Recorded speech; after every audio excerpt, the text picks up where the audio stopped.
Eu convido o doutor Álvaro Madeira Neto, médico sanitarista e gestor em saúde, para conversar um pouquinho mais sobre o assunto com a gente. Doutor, seja muito bem-vindo de volta aqui ao nosso programa para falar sobre mais um tema em debate importante, sobre fake news e como essas notícias falsas atrapalham a saúde da nossa população, não é isso? Boa tarde, seja bem-vindo.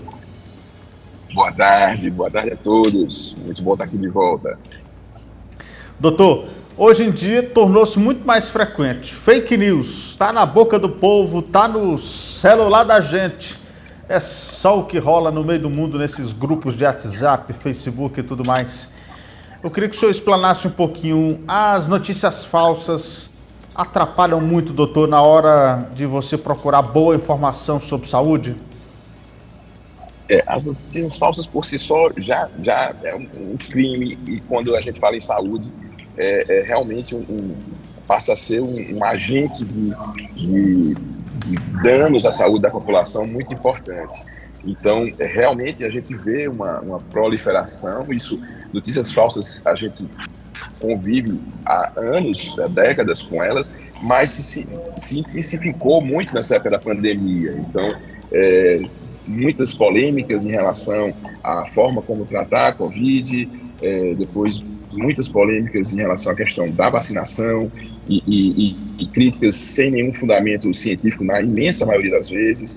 Então, isso realmente leva ao abalo de crenças que já eram bem estabelecidas na população e acaba tendo uma repercussão grande na saúde. Se a gente observar o nível de cobertura vacinal, por exemplo, não só em relação à epidemia, mas à pandemia de Covid-19, mas em relação a outras doenças, a gente observa uma queda expressiva na cobertura vacinal do país como um todo. E isso, sem dúvida nenhuma, tem grande parte a ver com o negacionismo que aconteceu mais fortemente na época da pandemia, no auge da pandemia. Pois é, doutor, a pandemia ela trouxe esses resquícios desse mundo novo, né? Com o avanço das tecnologias que nos ajudam muito, sobretudo na esfera da saúde, tem ajudado muito a aprimorar procedimentos e tratamentos, mas também a gente acaba sofrendo com essas notícias falsas que atrapalham muito. E durante a pandemia a gente teve que aprender a conviver e a filtrar essas informações. E aí a minha pergunta vai no sentido dos profissionais de saúde. Como é que o senhor atendeu durante a pandemia essa demanda de gente que chegava no consultório, doutor, dizendo que pensava que para tratar Covid tinha que fazer remédio milagroso, tinha que tomar coisa que não fazia sentido, tudo isso porque viu no celular. Como é que foi lidar com esse novo momento da saúde também? Foi ainda mais desafiador do que já era, porque a gente passou a ter uma série de pessoas que têm uma representação pública, né? Então tem pessoas que foram votadas em diversos setores, em diversas posições políticas, expressando situações que não eram verdade. Então a gente tinha que combater a fake news, e tem ainda hoje diversos focos, com diversos focos. Então, e isso não foi só na pandemia, isso perdura até hoje. A ministra da Saúde teve na semana passada, ou na retrasada, eu não me recordo, mas numa audiência na Câmara dos Deputados Federal, e ali ficou claro a abordagem em relação a isso, como ainda as fake news são propagadas ali no próprio parlamento.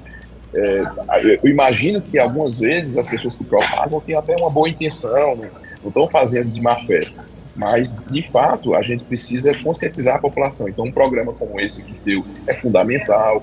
Programas como a Secretaria Estadual de Saúde tem feito em relação à questão da vacinação é fundamental.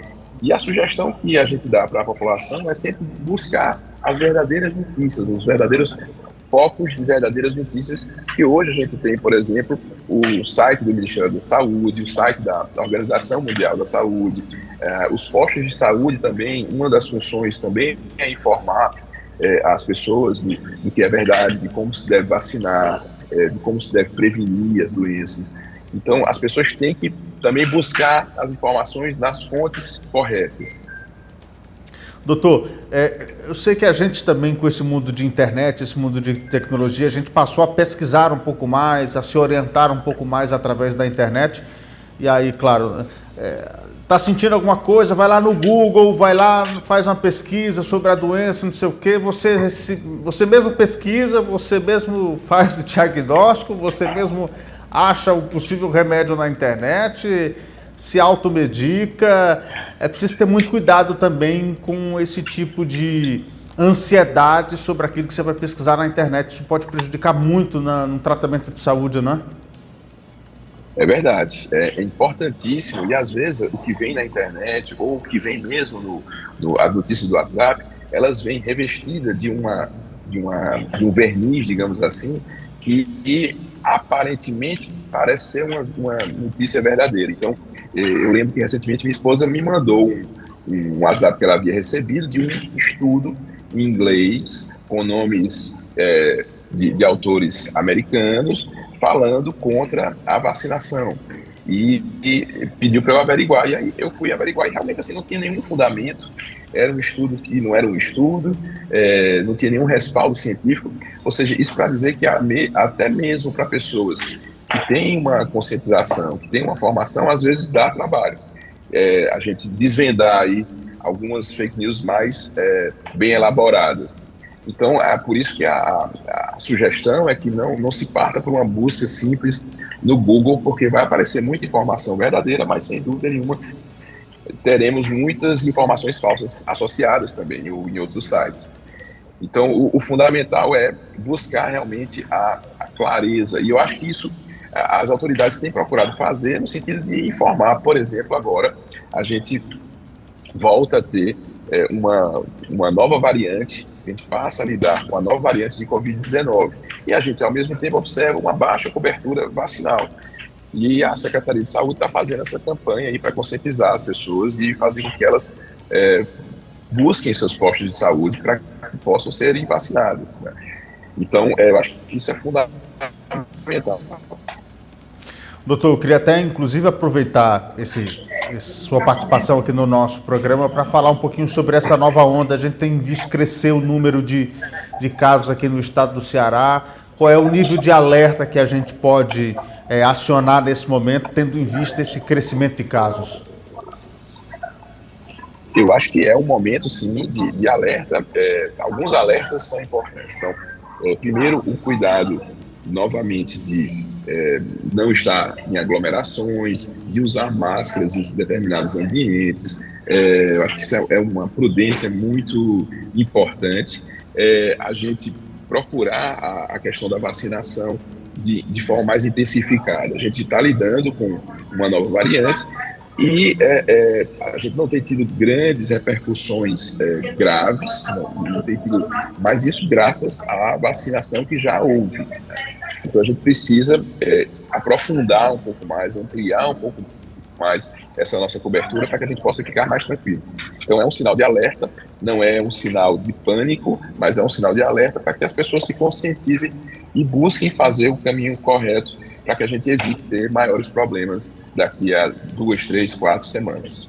Doutor, e para reforçar a opinião técnica orientada de um médico sanitarista com experiência na área de saúde, as vacinas que estão sendo oferecidas no sistema público contra a Covid-19, essas vacinas são seguras, doutor? Eu respondo, muita gente me faz essa pergunta e eu respondo sempre assim. Eu tenho uma bebê de 2 anos, que é o amor da minha vida, e ela se vacinou, sim, no sistema público, tá? Contra a Covid-19. Então, eu jamais exporia minha filha a qualquer tipo de risco desnecessário, tá? Então, isso para dizer que é seguro, é importante e fundamental para que a gente preserve a nossa própria saúde, a saúde das nossas crianças, dos nossos idosos e das pessoas que a gente ama. E mesmo que a gente não tenha contato, das pessoas em geral. A gente busca um bem-estar global, como é preconizado aí pela Organização Mundial da Saúde. Perfeitamente. Doutor, e que recado o senhor deixa para as pessoas que nos ouvem, nos acompanham, que recebem muita notícia no WhatsApp, notícia falsa? Qual o recado que o senhor deixa para ter cuidado nesse momento? A notícia é: busquem sempre informações verdadeiras e passar essas informações de forma verdadeira. Desconfiem dessas notícias que ninguém sabe, dessas notícias bombásticas que não saem em nenhum jornal. E procurem buscar nas fontes corretas. Então, mais uma vez, Secretaria Estadual de Saúde, o Ministério da Saúde, a Organização Mundial de Saúde, são organismos que têm um embasamento científico e que buscam isso de uma forma muito importante e constante. Então, minha recomendação é que busquem as informações verdadeiras e propaguem as verdadeiras, não as falsas. Perfeitamente. Doutor Álvaro Madeira Neto, muito obrigado mais uma vez pela participação aqui no nosso Ponto de Vista. Até a próxima. Até a próxima, amigo. Um abraço. Um abraço a todos.